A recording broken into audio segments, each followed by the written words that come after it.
मोबाईलवर गेम खेळताना किंवा तासनतास रील्स पाहताना आपण अनेकदा वेळेचं भान विसरतो, पण या सवयीचा शरीरावर किती गंभीर परिणाम होऊ शकतो याचा धक्कादायक अनुभव एका लोकप्रिय टीव्ही अभिनेत्रीला आलाय.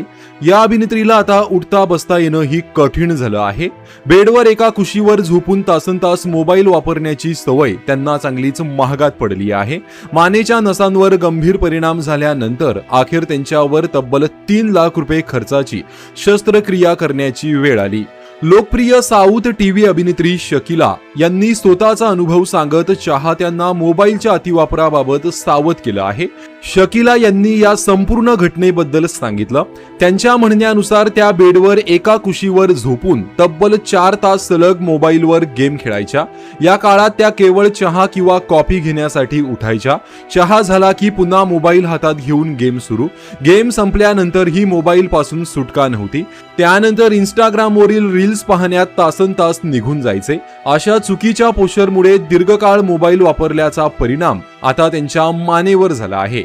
हळूहळू मानेच्या नसांवर परिणाम झाला आणि परिस्थिती इतकी गंभीर झाली की अखेर डॉक्टरांनी त्यांना शस्त्रक्रियेचा सल्ला दिला. या ऑपरेशनसाठी त्यांना जवळपास 3 लाख रुपये मोजावे लागले आहेत.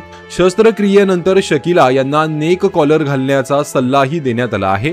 शस्त्रक्रियेनंतरच्या परिस्थितीवर बोलताना शकीला यांनी स्वतःचीच खिल्ली उडवली.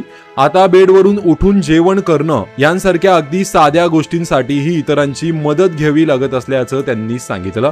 त्या म्हणाल्या, माझी नुकतीच मोठी शस्त्रक्रिया झाली आहे. फोन खूप उपयोगी गोष्ट आहे, पण त्याचा गरजेपेक्षा जास्त वापर करू नका, नाहीतर माझ्यासारखी वाट लागेल.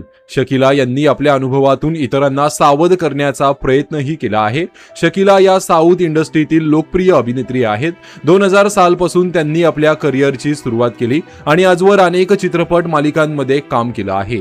मात्र सध्याची त्यांची ही अवस्था पाहून चाहते त्यांच्या प्रती चिंता व्यक्त करत असून त्यांना काळजी घेण्याचा सल्ला देत आहेत.